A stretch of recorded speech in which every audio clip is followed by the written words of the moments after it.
Jessica has come in here radiant today, and I believe it's to laugh again at how quickly a postseason run is extinguished. I'm devastated for my Marlins. You're smiling.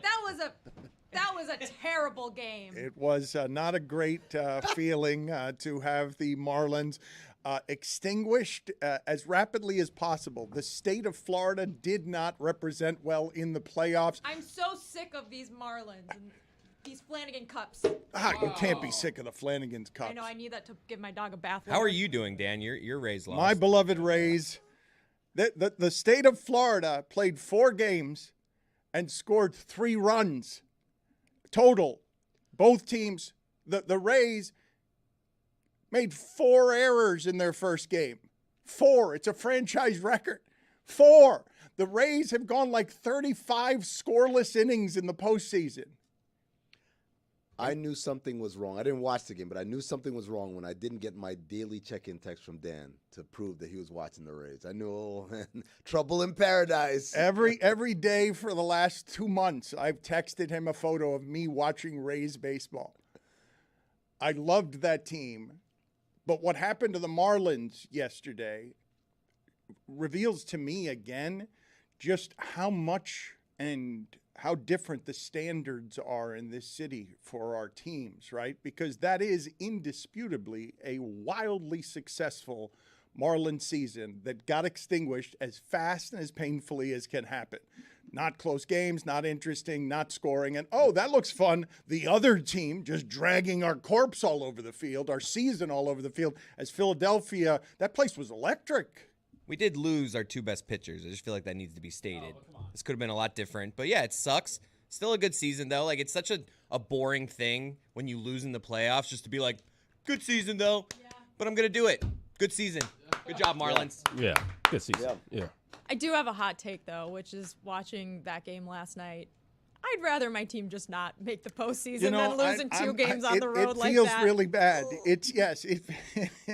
How hot is that take? Because losing that way, Tampa was especially depressing. Those are the smallest playoff crowds in a century in that sport. That team got there with no enthusiasm. You play 162 games, and at the end, it's like getting right to the finish line of a marathon and you get diarrhea and you can't finish. Like that does not feel like a postseason run. Hate when that happens. You'd like to make the postseason, though, because you get the shirts. You get the shirts that say, take October, and you pray to God that Fanatics printed them right.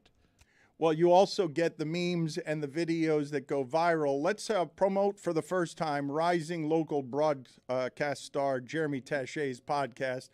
He went and talked to Jazz Chisholm, and he baited Jazz Chisholm into an answer that now Philadelphia fans are sharing because that grand slam last night, the grand slam that, what are you laughing about, Jessica? I'm not laughing, but the grand slam was the moment where I felt really confident that I'm glad my Cubs didn't even have to be in this position because I don't want to be embarrassed on that stage. No offense to the Marlins. I jumped in to our live stream last night when we were down 3-0 because I'm like, all right, you know what? They need me. It's time for me to save the season. He put his name as the savior. And as soon as I got there, they gave up the grand slam. We'll get to that in a second. Well, because there is some video of you guys soiling the evening that is fairly funny. But before we do that, fairly funny. The Jeremy Tache, well, this is definitely funny. This is not fairly funny. Jeremy Tache, Philadelphia is really enjoying that he baited Jazz Chisholm looking, cover boy for the video game, like star of the team, brash and bold. Here's Jeremy Tache saying before the series started what was going to happen to Philadelphia. Because nobody thought we would, and we just like that. And we just like that. It's just like that. And nobody thought we would, and that's what we like the most. We love that nobody thinks we're supposed to be here. That fuels us even more. And if you think that fuels the players, you should think about our manager and our coaching staff. That fuels them to the T. So I feel like it just makes us go more. And no team likes the lights more than the Marlins. I can tell you that. I love that. I love that start. He loves the lights. Arias love the lights. Soler loves the lights, and you dang sure know I love the lights. So this is what we live for, and we can't wait to get this started. 8 p.m.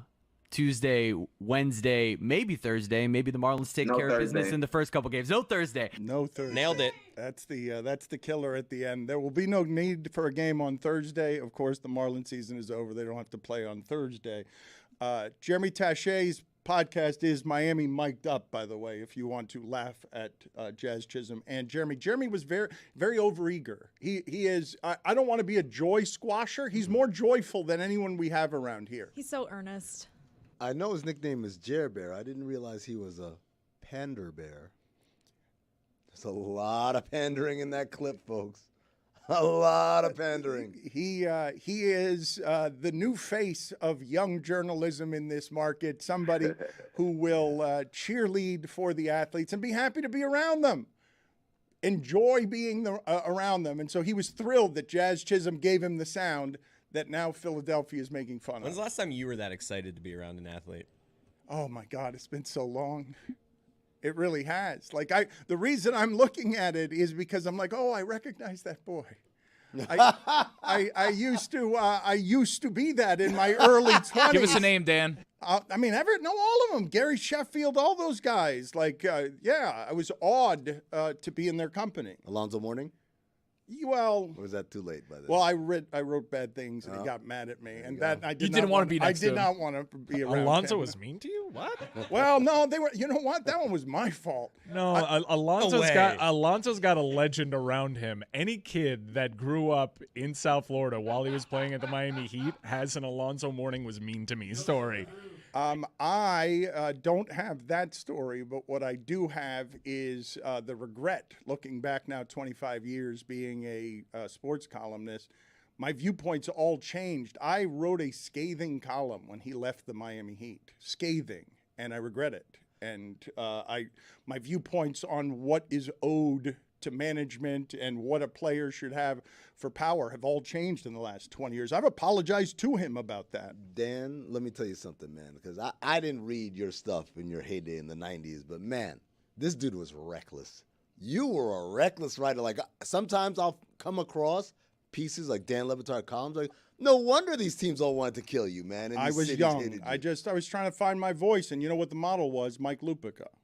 And so I like Costanza and Greg like Cody. No, Greg Cody was the way not to do it. Rah. I assure you of that. Tache is overeager. We agree, though, right? But joyful. I'd say giddy. No, Jessica Impossibly gets nice, hurt by though. this. I do not mean it. Overeager, like the way a puppy is. Mm-hmm. Because Or a theater kid. Because he is new to some of like he's very young to be in these positions. These jobs usually go to 30 and 40-year-olds. Jazz could have been like, I don't want your life to end well. And Jeremy would have been like, thank you. Yes, great. Yeah.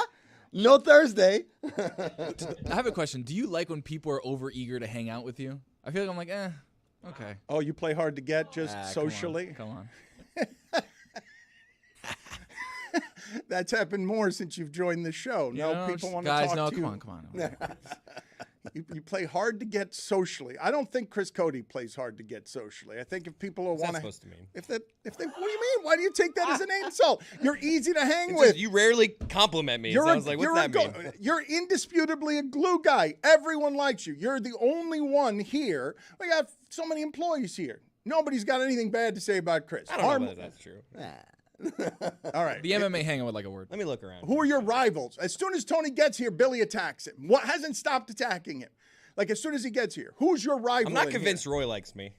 Well, we're not convinced, any of us, that Roy likes us. Well, that's true.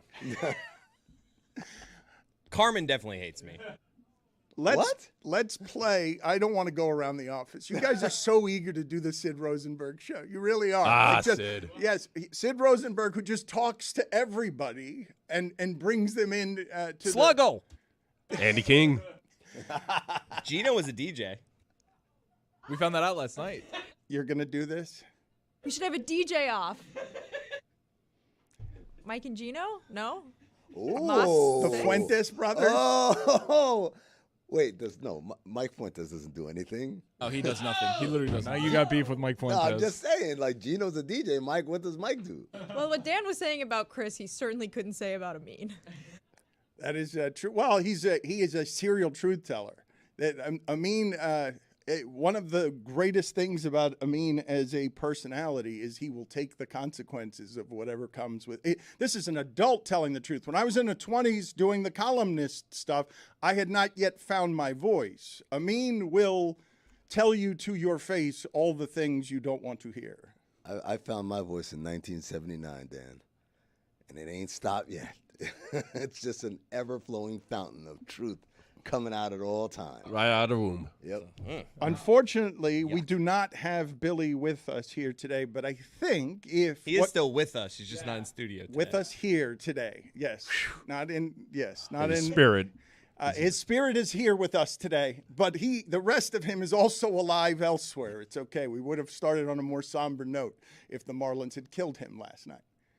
I don't think we would have. Maybe not. Maybe we would have told a trilogy and Amin would have said mean things about him. But last night, I wasn't driving that day. Last night, I don't think that Billy could be here and produce something better as content than the fan base of our show getting to see his face when that grand slam is hit that lifts all of Philadelphia. If you're watching live, you would have gotten the instant reaction, no matter how well hidden Billy is in the costume of stoicism and anarchy.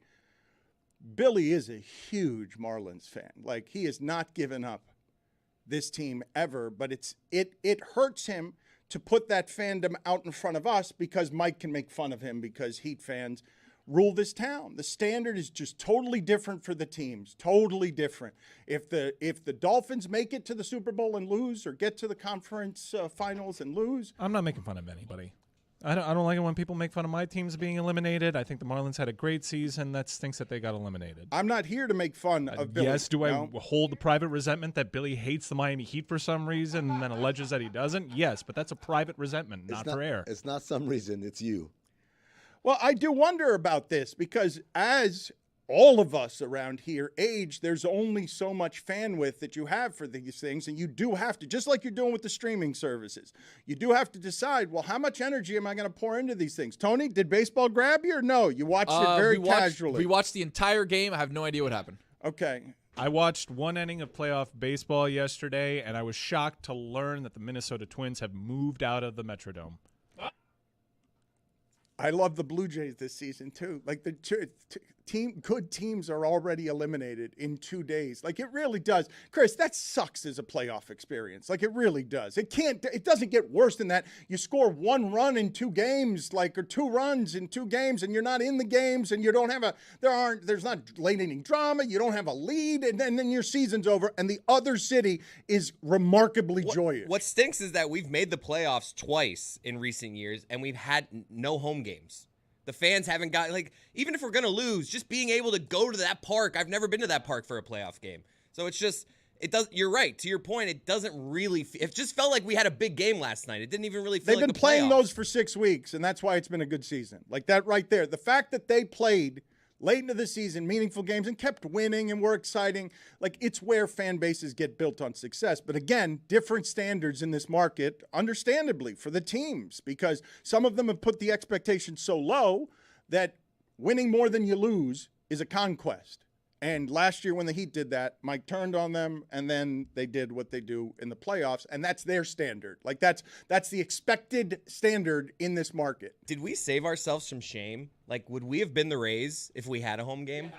Oh, my God. Because usually we're better at faking it. We can show up and just act like we've been here all season better than Tampa can. That's true. Like, I think we would have filled that. We would have had more energy than Philly with a bunch of fakers. Nobody knows who the 8th hitter is, but they're excited to be there. You would have done a lot better than Tampa, I think. Tampa, for all the jokes about their attendance, it's not a novelty for them to be in the postseason. They've been there regularly. For Miami, I do think that there would be a buzz around town because of the novelty.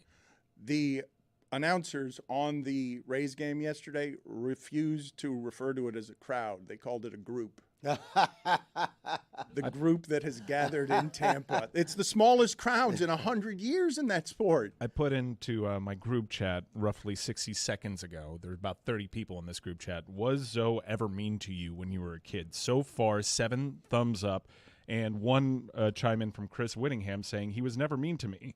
But I've heard so many stories of him being mean that I feel like he was. Zoe Summer Groove 99. He may or may not have pushed me out of the way. Oh. I have May a or may Zoe, not. I have a Zoe Summer Groove story from one of the people here. Like, we were at the lobby at Zoe Summer Groove. Everybody signed autographs except for Zoe. I don't want to start. Why? I mean, What is Zoe Summer Groove? Oh, it was a great party. It I was like a that summer- one. No one, like, if Was you it- don't know. Was it Like Summer League Bronx before Beach Summer party, League? or- Or Like a an dance attempt? party? It was like a charity Where game, was right? it? Yeah. It was here in Miami. It was like Moss Miami with a basketball game around it, right? Who played in the game? Oh, superstars. Yeah. Yeah. Zoe's Sam friends. Cassell. I would say it was an annual. Amin could speak to this better than I could actually, but because I was viewing it through the Miami prism. But I thought it was an annual event where the NBA came to throw a party for a weekend in Miami because of the number of friends that he had come down. Yeah, but it was Zoe. It wasn't the NBA. It was Zoe throwing this party, and Zoe's connections to guys across the league would come in. Magic Johnson used to have the same thing out in L.A. It's like I said, it's more charity game than summer league because no one's taking it seriously. Kind of, it's an exhibition game. It's a reason for guys to come hang out in Miami, and then you sign autographs and you take pictures and all that stuff. But I didn't mean the play with summer league. I meant the sort of buzz of we're going to go party here. We're Yeah. going to go party in a city for the weekend as members of the NBA. sure, but they played. When guys go to summer league, like Damian Lillard or LeBron or whatever, they're not playing. They're just there to support, so to speak. Guys would come play in this exhibition charity game because of their friendship with Zoe. But again, it was a light disguise for let's go party. I'm telling you, I'm connecting with a large part of our audience right Really? now. I think our social media is going to have a more than a few mentions of stories saying Zoe was mean to me when I was a kid. Do we put it on the poll yet? Well, now we have to do it, Yeah. okay? Because I'm watching. The YouTube is filling up here too. Is And the I'm- YouTube yeah, also it's- saying Zoe was mean I to me? mean, there's a lot of everyone's got a story. I've got a lot of stories too, but I was not wanting to do this. I have today. a good story. He once picked me up and put me on his shoulders and then just ran around the arena, and he held my hands. And then he It was like kicked the dog. It was a really nice moment. I don't believe that was so. I don't, But we have to offset it some. I was 27 years old. The lie wasn't him picking you up. Oh, wait. Hey. Just Oh. the interesting thing is Zoe got thank you. Oh, two of them in the first. Pander Bear, and he gets two in the first 20 minutes. That's some sort of record. Efficiency, that's what it is. We got to get in here earlier. Look at that. That was That's the laziest joke ever granted. I laugh. can't believe it got that. I'm stunned. What, Pander Bear? No, not Pander Bear. That he just went That's after. 'cause Chris was fat. That's right. Zoe's not strong enough to pick up fat Chris. How does that get the Hakeem Nicks Look, laugh? how do you not know it was for I was 27 years old? It wasn't. Well, Let's put up for the people on video. You'll be able, if you're just doing this with audio, to, I think, feel Billy's pain because they did a watch party last night. I want to put some color behind this. So there's like 6 or 7 of us in the actual watch party. The thing is, we're all watching the game around different times because we couldn't sync up. Like, Roy the had it like technology- 30 seconds before. Right, all Roy of was us. on Wednesday's game already, and like we were still on Tuesday's game. So here's the thing: something happens in this clip. Everybody else knows about it. Billy knows something is going to happen, but he doesn't know what. Oh, wait a minute. So are you telling me that everyone knew it was a Grand Slam before Billy knew it was Roy a knew Grand for Slam? sure. Everybody else was trying to figure it out, but they had a little Okay. bit more of an inkling. Wait, this is going to be fun as video then. So you're telling me I'm going to be able to see on their faces Roy's the first tell on the Grand Slam has been hit. Their season is over. That we had cameras live in the wild when Billy had his heart broken on television, and he was the last to know. Around that, it was Roy, then Mike Fuentes, and then Billy finds out a little bit later. All right, Mike Fuentes, the previously useless, according to Correct. Amin. I'd say- Mike Fuentes, or Yes. no talent. No talent, yeah. No No talent. talent, No, I mean, okay, no talent, Mike. I mean, okay. Thanks for the upgrade. Not useless, but no talent. To be clear. All right, no talent, Mike Fuentes. He's got center square in this video. Okay. Well, Fuentes is, I will tell because I descend from Lupica, and he told me when I got to the sports reporter. Everybody has a story that I know in my group chat that Mike Lupica was mean to them when they were a kid. He told me when I got to sports reporters one night out late in New York to respect the brand. To respect the brand of sports reporters in a Times Square where it smelled like a bar and throw up and urine from the night before.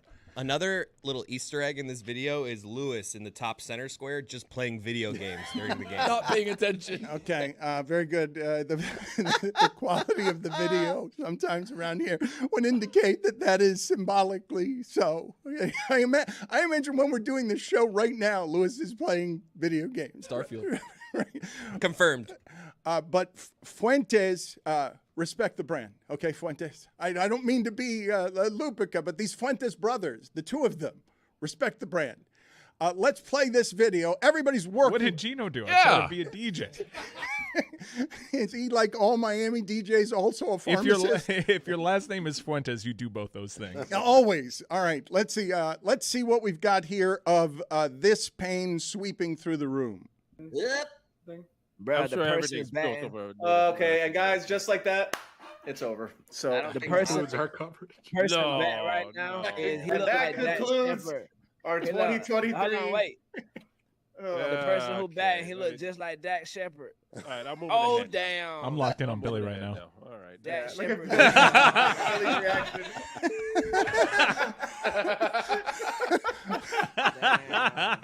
Let's go, Panthers. Oh my God! And there he is, the no talent. Amin said it, not me. Slam in the damn playoffs. Ain't that a?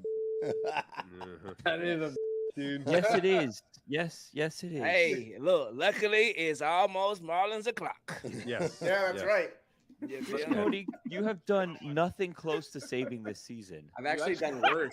Yeah, they've actually scored more runs since Chris got here than they had the whole game. I kept telling everyone that 7th inning was Marlins o'clock. It didn't work out that way.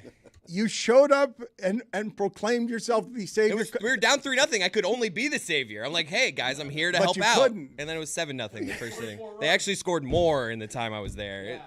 Shit. Did you complete your week without cursing? Did you? I don't feel like you actually. Yeah, I nailed it. I didn't curse Monday. I know last Monday. This is a different week, Tony. Last Monday I cursed, so I started again on Tuesday. You cursed as well. And I didn't curse on Monday. Like I got Tuesday, Wednesday, Thursday, Friday last week, and then I didn't curse Monday. I wasn't even here. Did I curse in any of those interviews? No. We'll see. We'll see. When is that Heat content coming? When Today, Heat Media Today, Day? baby. All right, so just so So everyone if knows, you curse in that, then we reset. Oh wow. we are live. John, bleep it. We are live, and we should be more nimble as a company than Heat Media Day was Monday. And we will give you Chris Cody cursing at Heat Media today on Thursday. It's across the street. Slow burn, Dan. He's got to do it on Thursday so he can get that full weekend. If it dropped on Tuesday, then he'd have to He gets reset. it. it. What we are can't we just getting? like hit you with all the Heat stuff on a football But Monday. what we are we gave getting? you Bam. That What was are- stellar. What are we getting from Chris Cody and What did and we Tony? get from you not eating gluten? Wow. It's a good point. What are you attacking? Wasn't that a me? punishment? Yes. Yes, it was. I didn't mean what are we getting as content from your punishment. I meant what are we getting as content from your job of going over there on Monday and it's Thursday. 2 seggies. Well, what? That's a good answer. You are a glue All guy. right, all right. Wow. When are they? When are the 2 seggies? Because he's so quick and efficient that he can't say the whole word segments. What are we getting from Heat Media Day from you and Tony? We're talking to Duncan Robinson, Kevin Kevin Love, Love, yeah. and Say it. Jaime Jaquez Jr. There we go. He's afraid of it. He was He's terrified. afraid of the name. He called him. We're a team Jaquez. here. I do the first 2. I tee up Tony. He called him and Jaimez. I throws was it like, right what back. did he say? What? Jaquez. I imagine. No, I heard him say that wrong 2 or 3 times in the last couple of days. Jaimez is what I kept saying. He's It's scared. Jaime He's scared of Jaquez Well, Jr. the J, the silent J, scares him. He's like, why don't you do the intro on this one? Can we call Chris Jamie Jackass? Yes, Jaime. No, I'm saying we're calling Chris that. Jaime Hackass. Oh wow. Just bringing the 3. segment to a complete stop. Go sit in the penalty box. What? 5 minutes, yes. Wow. And I'm sorry, this is after. Why have you been wearing so much Georgia Tech stuff this week? Because No, we'll ask you perhaps in the penalty box. We're not asking you here, but I do wonder why it is you're wearing so much Georgia Tech gear. Miami plays Georgia Tech this weekend. And yes, thank you for nothing. Primetime, Dano. And Amin is a monster talent that you can catch all over the Le Batard and Friends network. Oddball is something they give you daily, except not on Mondays. And we are not aspiring to do the equivalent of sports radio, but there is something coming out of New York that, for me, represents just about the only thing that I would miss about doing sports radio. Stugotz has come back from WFAN a couple of times now, and he says he misses live radio, the feeling of live radio. And Don LaGreca has been doing live radio in New York for a long time, and New York Sports Radio, which invented argument television, Mike and the Mad Dog, has birthed a lot of personalities who come on the air and bark. And this is an age-old argument, okay? Because Evan Neal of the Giants basically criticized fans, and that's a third rail in sports. Like, you do not want to be the guy, even if you think it privately, who says out loud to everybody and births those resentments that I'm rich and you're a burger flipper. Like, that one, athletes know better than you will feud with your city for years, and it will put a pressure on your play that you do not want. It is better. I like honesty from my athletes. It's better for an athlete to eat the condescension of what he delivers when he says, what does the lion care about what the sheep say? And he called the customer, the people who pay his salary, basically less than him, and Don LaGreca, as Don LaGreca will do on occasion. Like, this is, I don't know Don LaGreca, but I am told that his rage is genuine and righteous and funny, that he is a nice man, but when you step on the landmine that is sports radio gold for 30 years. This is an oil well that will never stop giving. The customer tunes in to hear Don LaGreca tell Evan Neal what's what about who pays whose salary and who's flipping burgers. Play it. Why would a lion concern himself with the opinion of a sheep? He added. The person that's commenting on my performance, what does he do?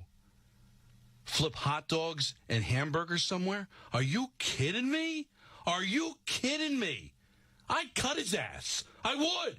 How dare you? How dare you? These people pay your salary. They pay an obnoxious amount of money to park, an obnoxious amount of money for PSLs, to sit there and watch this pap, and you call them hamburger flippers? What, you're so much better? I'd rather have a guy that's flipping hamburgers block than your piece of garbage ass. Who the hell are you to talk to fans like that? You piece of garbage. I hate when players do that. You're not above us. What, because you happen to play a sport?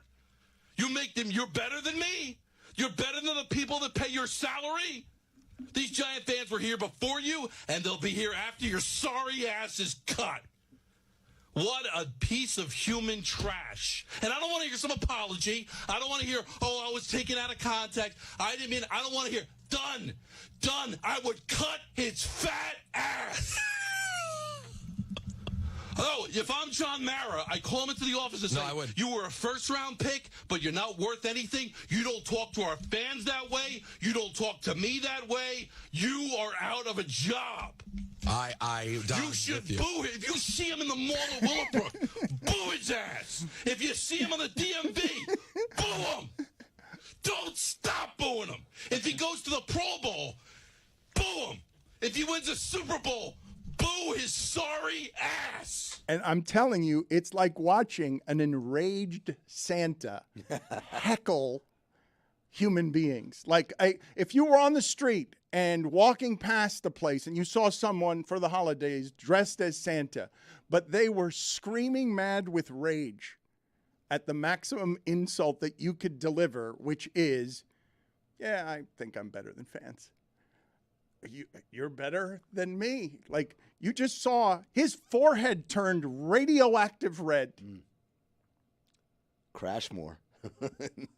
You probably went a little far, huh? He is trash. Yeah. You really don't need to call people pieces of trash. There's also, but that's not how rage works. Do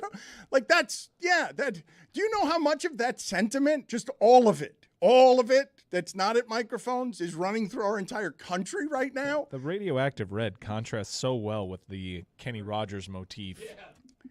It's so good. It all of it is good. Jessica seems shocked, and because it is. It was shocking. I mean, I know that this is what New York sports radio is, but it is still shocking every time. I'm wondering who this man's cardiologist is. Yeah. He seems like he does well for himself. The $2 million, that's my quote, Jessica. See, if I have to do another movie, that's how much they have to pay me. He's just doing crash war now. Jessica, you do know that if LaGreca is just the evolution, and he's done a show with Michael Kay in that market for a long time, and Michael Kay, I don't think, does a lot of that, but that's part of the personality. That is what Mike and the Mad Dog, its evolution in 2023 in a place, one of the few in America, where sports on your radio is still a thing, where it matters. You can get an audience because New York loves its sports radio. That's the 2023 evolution of what sports radio has become over 25 years. That's good shit right there. Of course. That's meeting the moment. He's a talent, man. That's awesome stuff. The great thing is somebody's trying to like slow him down. And they're like, Don. He's like, no. He's on a heater. I'm keep it going. He knows he's on a heater. How many LaGreca clips have we played in our show's history, like over the last 5 years? I think it's getting up to close to 10. Mm-hmm. That's amazing. This is the wonderful evolution of the thing that New York sports radio has birthed. Do you understand that the moment Evan Neal says this, gold bricks are falling from the sky?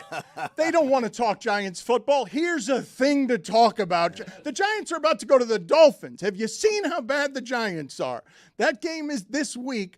They'd rather talk about this. I think the gold bricks are falling into LaGreca's cardiologist's lap, though. Yeah. There's a vein popping out of his beard. I've never seen it before. He is what the medium has to be. Funny, smart, rage-filled, offensive, passionate, offended. And then right there, and right on the edge of cardiac arrest, and right on the other edges full on, too, like right on the edge. Not just don't ever go over the edge, but just flirt with it a little bit, and that's perfect. It's perfect. It is. It is. What was the name of the movie? Silent Night.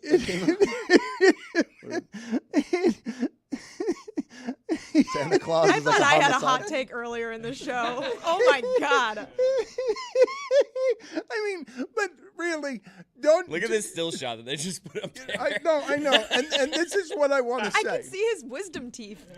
Look, I'm just gonna come out and say it. I've worn an elaborate woke costume for 25 years right now. But with the elections that are coming up in 2024, I do want to advocate on the side of, God damn it, LaGreca can call a person, New York, a piece of garbage on sports radio for as long as I live, and it's okay, just because we can laugh at his rage-filled face. I will allow it, even though we really shouldn't be calling athletes pieces of garbage. You shouldn't tell me they're better than me. What do you think you are? I wanted to be. I wanted to be in the room with him just to say, hey, it exhibits the behavior of a human piece of garbage. Yes, that's what they did at ESPN. That was the rule. That's right. Don't call anybody an idiot. I was 8 years old when you decided to go to the Nets. Yeah. 8. Wow. I saw you at a farm stores. You didn't give me the time of day. This is what I regret, though. When you were 8 years old, I was writing that column about so. And it shaped my opinion. I was feeding. When he came back back to the Heat after getting waived by the Raptors, everyone was giving him a standing ovation. I just stayed seated. Boo, boo. You booed him at the DMV? But in 06, he was our best Everyone's center. saying Zoe. Mike's like, no. I'm just turning to people. Remember what he did to you. Remember what he did. Do you understand how profound my regret is that I wrote the columns that fed an 8-year-old Mike who now is that kind of wounded and caring about this franchise, and I wrote it from the wrong side on an impressionable 8-year-old? Like, My take was wrong. It's the opposite of how I feel right now, but I was writing through Mike's pain, a childish pain, in a voice of a columnist who hadn't grown up yet. I tore up Zoe for not being loyal when he didn't have to be loyal. In your defense, he didn't tell me what to think. You just asked me if I'd like to. No, I hadn't figured out how to do that yet. Back then, I was telling you what to think. Yeah, back then, no, because that was the style of a columnist back then. Greg Cody came off as super opinionated to me. I mean, really? But he was voice of the fan. I was like, yeah, they should get Tony Martin. We deserve this. Get Tony Martin. This has been a good season. Just get Tony Martin. Well, the Dolphins have the Giants this weekend. The Giants have been terrible. We have not done preview football, but I do think that this part is different, if I can speak for a fan base. I don't know that I can. I don't know that I'm allowed, but in 25 years of watching like truly terrible Dolphin football, because when I say the standard is different in this time, like Stephen Ross isn't even loudly unpopular, and he's never won a playoff game in football. The owner of the Dolphins has never won a playoff game.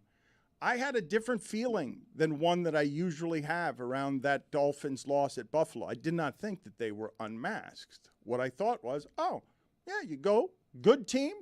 Your offense slows some, still feel good about my team. We'll come home and get it fixed. And that is not a Dolphin feeling before. There's an apocalypse in Buffalo. You lose by 4 touchdowns. But you expect, because you're gaining trust for a coach who wasn't ready for RG3, a coach from a tree of young people that you now trust because everyone in the media is telling you, whether you understand it or not, hey, you know Miami's scheming people to death, right? Like, you know that the things that they're doing, if not revolutionary or innovative, like this, your coach isn't going to look like Sean Payton right now because he's one of the kids who learned playing video games at the knee of the Shanahans and birthed this kind of football where we can all see, oh, if your coach has a little bit of an advantage and you definitely have a speed advantage all the time, you look a lot like the 49ers, where they're ravaging you on defense because they've shored up that side of the ball and they've got a cheap quarterback. But this team is built in that team's model, the schemes, the things that are being done. This is Shanahan is already a teacher. He's not a pupil anymore. Like, he's not the guy who took Atlanta to the Super Bowl and Matt Ryan to MVP. Like, he is now Belichick. I saw coming in this morning. I saw it. They're talking about Belichick as if he's done. The Boston radio host that fired him week 2, he was early to the party. But man, that fan base getting this slop of football, while you know that at the top of the division, oh shit, Josh Allen and young Buffalo and look at the Dolphins, and we've been left behind. We've run this division for 20 years. If you think Mike said obnoxious is a Heat fan, what do you think Patriot fans think they're entitled to?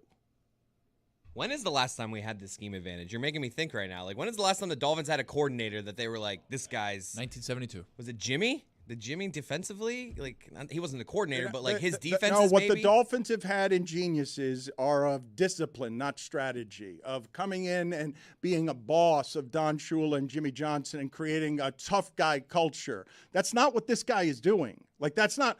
Mike McDaniel, when he talks, you're not here. You're saying he's goofy or he's cool because he's himself, but he doesn't mind being a numbers nerd who like gets really excited about helping these players. Like, it's such a different mindset, man. Sean Payton goes to Denver.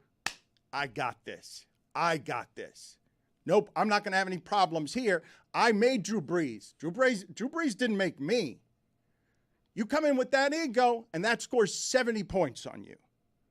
And everyone's paying attention now. And I think everyone has the feeling. Maybe you don't trust them. Maybe you think they'll lose. Maybe you think their injuries will get in the way. But I think everyone has the feeling because they've seen the speed when they see Tyreek Hill is in the backfield. And he's going in one direction in motion. But everyone's following him because why is he in the backfield? And Achan is running the other way with the football because go ahead and defend us when the 2 fastest guys in the league are running to your sidelines right now. One with the football, but you're leaning toward the other one. When you're looking at their skill position players, 4-3-2, 4-3-2, 4-2-9, 4-2-9, it's like they have a speed advantage everywhere. And even so, in the play where Tyreek Hill runs his own route And Tua's like, what did you do there? Oh, it was a 57-yard touchdown. Yeah, he scored 54 yards out on a route that Tua didn't recognize because of how they've opened up the field. While you watch, Kamara, 13 catches for 33 yards. You don't want to watch. You don't want to watch that. It's football. Pickett, 60% of his passes behind the line of scrimmage. Why? Because your whole thing is constipated. You're playing in an airplane bathroom. Everything, 3rd and 4 to you seems like something. This is what I love about the Dolphins in this incarnation. Yeah, 3rd and 9. What of it? Like, that's something I haven't seen since Marino down here, like at all. That hasn't existed. 3rd and 9, okay, and 3 downs to get 10 yards for that offense. Like, my feeling is that's going to work all year. That if they could just not be injured along the offensive line, and it could look like the first 3 games of his protection, my guess is they'll look like that. I think the feeling of South Florida right now is that team is coming back to beat the Giants, to drag the Giants. And the funny thing is, when you look at the Dolphins, I think they lead the league in explosive plays, which are 15 yards or more. It's the greatest indicator of scoring is those explosive plays. And it feels like every play, they have a guy going for 40 yards. And McDaniel rocks the joggers better than any coach I've ever seen. He's showing ankles. Not a lot of coaches show ankles. Has anyone found out whether he was vaping? Do we know?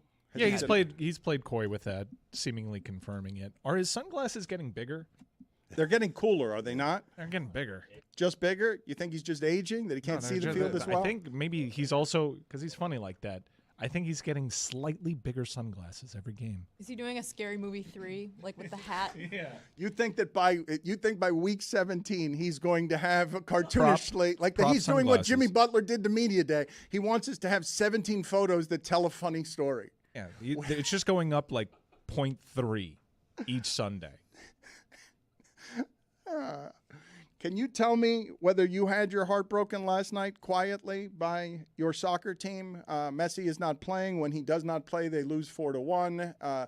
Yeah, they'd actually played some pretty compelling attacking soccer without Messi early on in his injury, but they've failed to win their last 4 matches, even losing the U.S. Open Cup, the oldest trophy in America.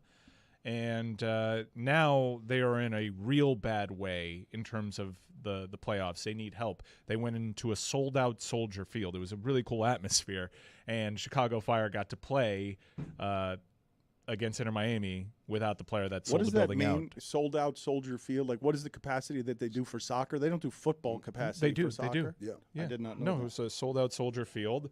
And Chicago, which was dead on the vine, they had like 2 points in several matches.